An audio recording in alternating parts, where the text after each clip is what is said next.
அனைவருக்கும் வணக்கம். நான் படித்து ரசித்த கதையை நீங்களும் படித்து கேட்டு மகிழுங்கள். கதை பிடித்திருந்தால் அனைவருக்கும் பகிருங்கள். டாக்டர் வீட்டில் அன்று கூட்டம் குறைவு. மணி 8 விட்டது. யாராவது நோயாளிகள் இருக்கிறார்களா அல்லது வீட்டிற்கு போகலாமா என்றெண்ணி டாக்டர் கோபால் ரிசப்ஷன் ஹாலை எட்டி பார்த்தார்.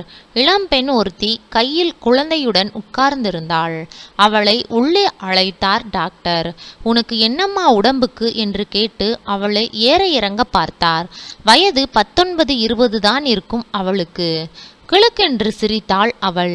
சிரிப்பினாலோ அல்லது மூச்சு விடுவதனாலோ அவள் இதய பீடம் விம்மித் தணிவது வயதான அந்த டாக்டரின் கண்களிலிருந்து தப்பவில்லை.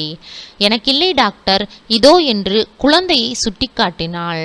குழந்தை பிறந்து 10 மாதங்கள் ஆகியிருக்கலாம். மீண்டும் சிரித்தாள். டாக்டர் கோபால் மெல்ல புன்முறுவல் பூத்தது அவளுக்கு தெரிந்திருக்க முடியாது. உன் குழந்தையா அல்லது உன் அம்மாவின் குழந்தையா என்று டாக்டர் கேள்வி மேல் கேள்வி கேட்கிறாரே தவிர என்ன உடம்புக்கு என்று கேட்க காணோமே. ஏன் டாக்டர் அப்படி கேட்கிறீர்கள்? என் அம்மாவுக்கு இனி குழந்தை பிறக்காது. நான் 8வது குழந்தை என்றாள் அந்த சின்ன அழகி சுதா. டாக்டர் கண்ணாடியை கழற்றி மெல்ல துடைத்து கொண்டு கேட்டார். அதானே கேட்டேன், நீயே ஒரு குழந்தை, உனக்கு ஒரு குழந்தையா என்று நினைத்தேன். சுதாவின் முகம் நாணத்தால் மாறியது. அது கூட அழகாகத்தான் இருந்தது. அமுதப்பாலை பருகி முடித்த பாலகன் தூங்கிக் கொண்டிருந்தான். கடைவாயிலிருந்து வழிந்தது மெல்லிய பால் ரேகை. சுதா தலைப்பை இழுத்து மூடிக்கொள்ள கூட மறந்தாள். இளமையின் சின்னம் டாக்டரை பார்த்து பரிதவிக்க வைத்தது.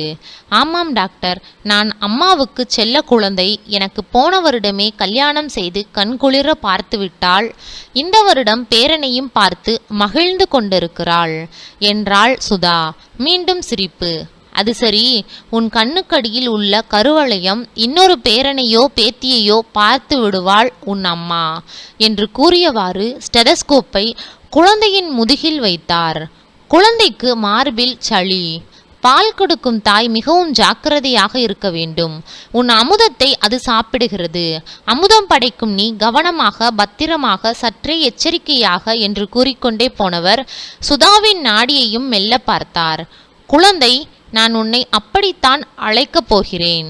உன் வயதில் எனக்கு ஒரு பெண் இப்போது காலேஜில் படிக்கிறாள்.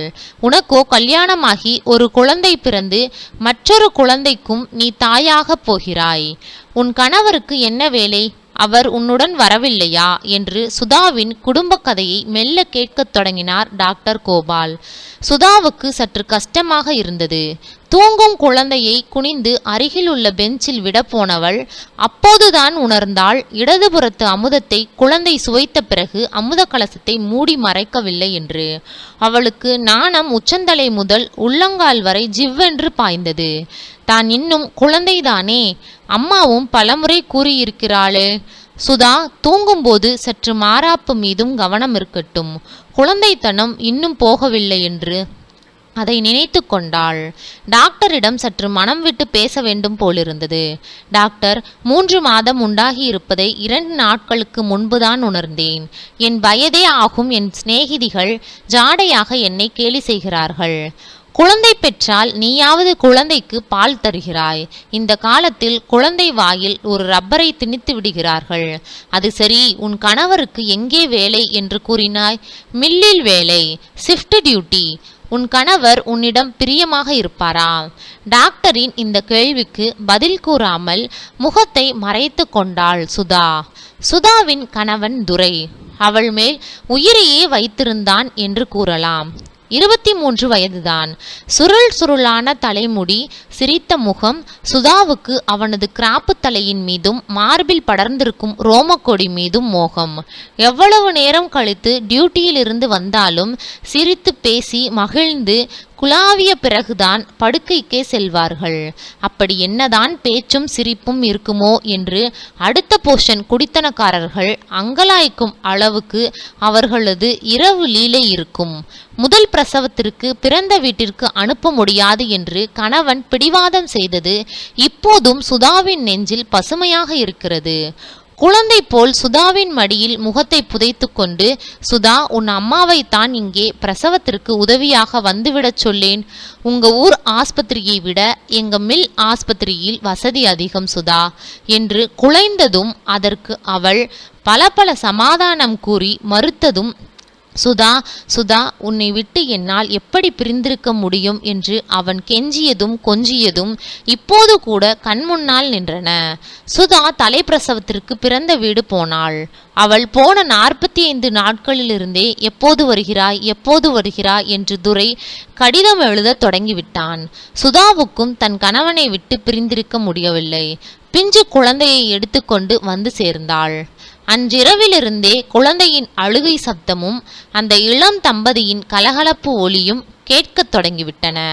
அதன் விளைவு சுதாவின் வயிற்றில் மற்றொரு சிசு. சுதா, உன் உடம்பு பலவீனப்படும். இந்த குழந்தை ஏற்கனவே நோஞ்சானாக இருக்கிறது என்றார் டாக்டர். அதனால் நீ மருந்து மாத்திரைகளை கவனமாக சாப்பிட வேண்டும். டாக்டரை ஏறிட்டு பார்த்தாள் சுதா. என்ன செய்வதென்ற கேள்வி அதில் தொனித்தது. டாக்டர் என்ன செய்வார்? மருந்து மாத்திரை எல்லாம் எழுதி கொடுத்தார். என்னை வந்து பார்க்குமாறு உன் கணவனிடம் மறக்காமல் சொல்லு என்று கூறியது எழுதாத மருந்து சீட்டு. சுதா குழந்தையை தூக்க தெரியாமல் தூக்கி கொண்டு ஆட்டோவில் ஏறி வீட்டுக்கு புறப்பட்டாள். குழந்தையை வைத்துக்கொண்டு ஆட்டோவில் ஏறுவதற்கு கூட அவளுக்கு தெரியவில்லை. டாக்டரை பார்க்க சுதாவின் கணவன் வந்தான். பால்வடியும் வதனம் என்பார்களே, அது இன்னும் அவனிடம் மாறவில்லை. மீசையை ஒழுங்காக வெட்டியிருந்தான். அதிகமான பாலுணர்வு இருப்பது அவன் கண்களில் தெரிந்தது. டாக்டர் அவனிடம் என்னென்னவோ பேசிக்கொண்டிருந்தார். கடைசியாக சொன்னார், என் அட்வைஸ் என்னவென்றால், இன்னும் 3 வருடங்களுக்காகவது மற்றொரு குழந்தை கூடவே கூடாது. உங்கள் மனைவியின் உடல்நிலை மோசமாகிவிடும். குடும்ப கட்டுப்பாடு செய்வதென்றாலும் வயிற்றில் உள்ள குழந்தை பிறந்து 2 ஆண்டுகளாவது ஆக வேண்டும். இல்லையேல் உங்கள் மனைவியின் உடல்நிலை பாதிக்கப்படும். சுதாவிடம் இரவு பேசிக்கொண்டிருக்கும் போது டாக்டர் கூறியவற்றை சொன்னான். தொடர்ந்து, அது எப்படி முடியும் சுதா என்றான் துரை. அவள் கன்னத்தை கிள்ளியவாறு.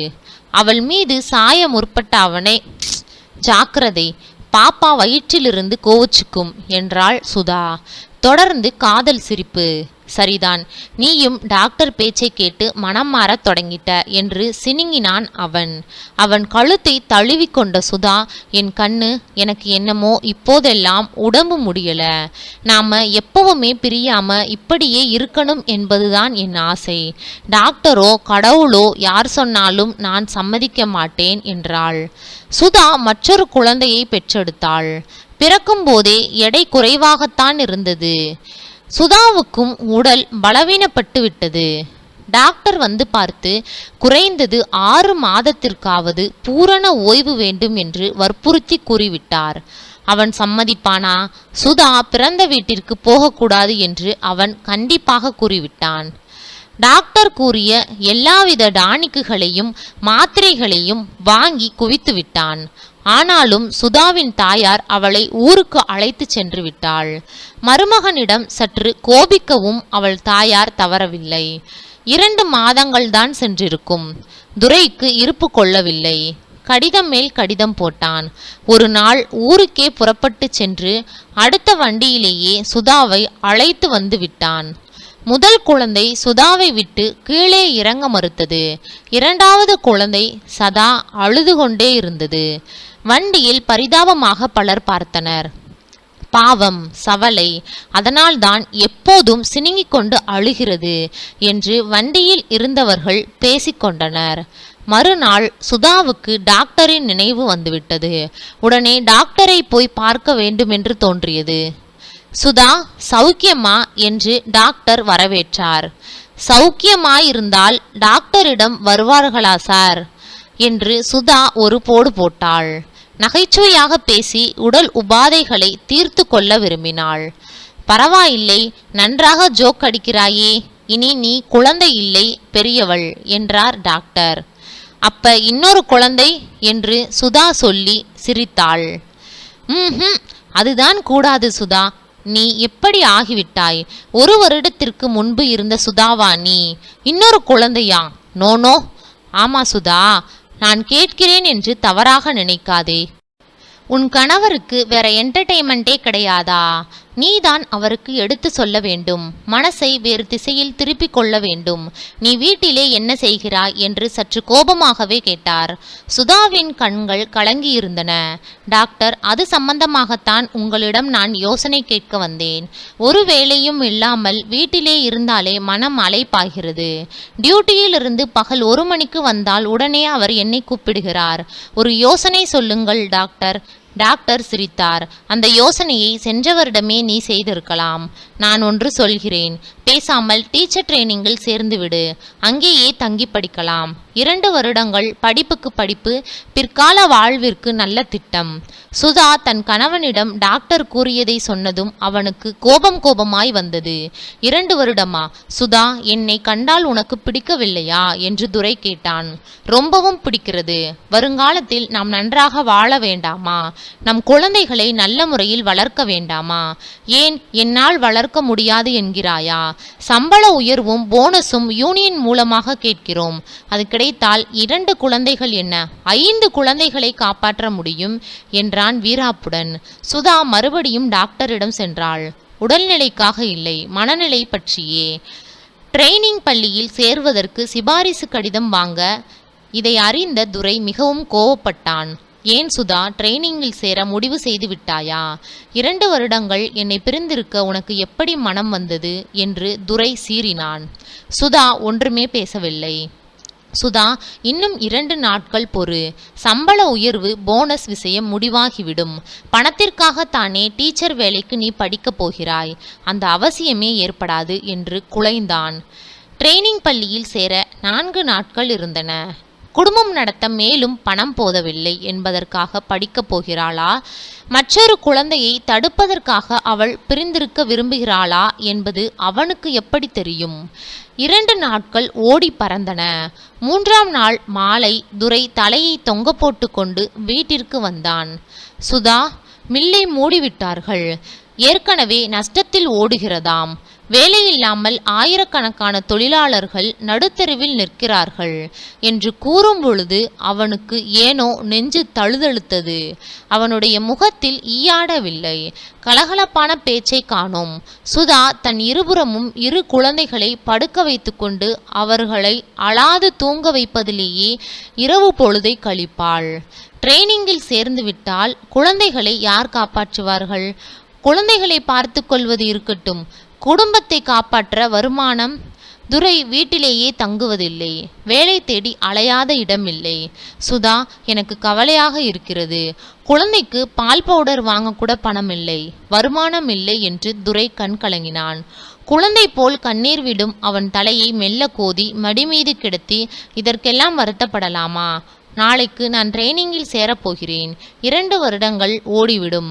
அதற்குள் கடவுள் கண் திறக்காமல் போய்விடுவாரா என்று தேற்றுவாள். துரைக்கு புது தெம்பு பிறக்கும். அவன் அவளை மெல்ல நெருங்குவான். அவன் கரங்கள் பழைய குறும்புகளை செய்யத் தொடங்கும். பார்த்தீர்களா, கொஞ்சம் இடத்தை கொடுத்தால் பழையபடி நெருங்கி விட்டீர்களே. கண்ணனுக்கு 3 வயது ஆகும் வரை மூச் என்று அவனிடமிருந்து விலகி கொண்டாள். அவளுக்கே துரையை பார்த்தால் பரிதாபமாக இருந்தது. சுதா, ஒரு நல்ல செய்தி. எனக்கு வேலை கிடைத்து விட்டது. மும்பையிலே வேலை. இனி கவலையே இல்லை என்று சந்தோஷமாக குதித்து கொண்டே வந்தான் துரை. சுதாவின் முகத்தில் மகிழ்ச்சி இல்லை. ஏன் சுதா, ஒரு மாதிரியாக இருக்கிறாய்? புதிதாக இந்த வருடம் ட்ரைனிங் வகுப்பு தொடங்கப் போவதில்லையாம் என்று அழாத குறையாக கூறினாள். அவள் கவலை அவளுக்கு. ட்ரைனிங்கில் இடம் கிடைக்காமல் வீட்டிலேயே இருந்தால் மீண்டும் துரையின் தொந்தரவு அதிகமாகி, ஏன் சுதா, ஏன் கவலைப்படுகிறாய்? உனக்கு இடம் கிடைக்காததில் எனக்கு ரெட்டிப்பு மகிழ்ச்சி. உன்னை விட்டுவிட்டு எப்படி போவது என்ற கவலையில் இருந்தேன். வேண்டாத தெய்வமில்லை என்று துரை கூறி கண் சிமிட்டும் போது சுதா நடுநடுங்கினாள். சுதா, மும்பை போனவுடனே இடம் பார்த்து அழைத்து கொள்கிறேன். ஒரே மாதம்தான், ஓடி போய்விடும் என்று துரை அன்பாக அவளை நெருங்கினான். மும்பைக்கு போன பிறகுதான். இவனுக்கு 5 மாதம் கூட ஆகவில்லை. பால் மறக்கவில்லை என்று சுதா கூறும்போது துக்கம் தொண்டையை அடைத்து கொண்டது. சுதா டாக்டர் கோபாலனை தேடி 2 குழந்தைகளுடன் சென்றாள். வாமா குழந்தை, உன் குழந்தைகள் சௌக்கியமா என்று டாக்டர் வரவேற்றார். சுதா நடந்த விவரங்களை கூறி மும்பையில் அவருக்கு இடம் கிடைத்து விட்டதாம். அங்கு போகவும் தோன்றவில்லை, போகாமல் இருக்கவும் தோன்றவில்லை. டாக்டர், ஏதாவது மருந்து இருந்தால் கொடுங்களேன் என்று கேட்டாள். டாக்டர் மெல்ல சிரித்தார். சுதாவை பார்க்க பரிதாபமாக இருந்தது. நீ பத்திரிகை புத்தகங்கள் படிப்பதில்லையா என்று கேட்டார். சுதா எதுவும் படிப்பதில்லை. துரைதான் அவளுக்கு பத்திரிகை புத்தகங்கள் எல்லாம். மருந்தா? நோ, அதெல்லாம் உடம்பை கெடுத்துவிடும். மனம் அடக்கம்தான் மருந்து. சந்தோஷமா போயிட்டு வா. என்றுமே குழந்தை போலவே நீ இருக்க வேண்டும். ஆனால் மற்றொரு குழந்தை வேண்டும் என்று நினைக்கவே கூடாது என்று நல்லூரை கூறி அனுப்பினார். துரை சுதாவை அழைத்து போக வந்திருந்தான். டாக்ஸியிலே அவனது சேட்டைகள் ஆரம்பித்தன. மும்பையின் நெருக்கடியில் சிறிய பிளாட் தான் கிடைத்தது. இரவு வந்தது. படுக்கை அறைக்கு வெளியே போட்டு, நீங்கள் இங்கே, நான் உள்ளே என்றாள் சுதா. ஏன் சுதா இந்த பிரிவினை திட்டம்? ஆமாம், இன்னும் 2 ஆண்டுகளுக்கு பேசக்கூடாது. எனக்கு பயமாயிருக்கு. துரை ஹோ என்று சிரித்தான். குழந்தை மாதிரி பயப்படுறியே, உனக்கு என்னால் ஒருவித தொல்லையும் கிடையாது என்று கூறி அவள் காதருகில் கிசுகிசுத்தவாறே சுவரில் உள்ள ஒரு படத்தை காட்டினான். சுதாவின் முகம் மலர்ந்தது. புது தெம்பு வந்தது. நிமிர்ந்து உட்கார்ந்து கொண்டாள். அவள் இனி பயப்படவே வேண்டாம். மும்பைக்கு வந்தவுடனேயே துரை குடும்ப கட்டுப்பாடு ஆபரேஷன் செய்து கொண்டு விட்டான். அதற்கு பிறகுதான் வாடகைக்கு வீடு தேடினான். மனைவியின் உடல்நிலையை கருத்தில் கொண்டுதான் இவ்வாறு செய்ததாக கூறினான். சுதா கலகலவென்று சிரித்தாள். துரையை நினைத்து மிகவும் மகிழ்ச்சியுற்றாள். சுவரில் மாட்டியிருந்த நாம் இருவர் நமக்கு இருவர் என்ற வாசகம் கொண்ட குடும்ப கட்டுப்பாடு திட்டத்தின் விளம்பர படமும் அவர்களை பார்த்து சிரித்தது. நன்றி. கதை பிடித்திருந்தால் லைக் பண்ணுங்க, ஷேர் பண்ணுங்க, சப்ஸ்கிரைப் பண்ணுங்க. உங்களுடைய கருத்துக்களை கமெண்ட் பாக்ஸில் தெரிவிக்கவும். தங்கள் ஆதரவிற்கு நன்றி.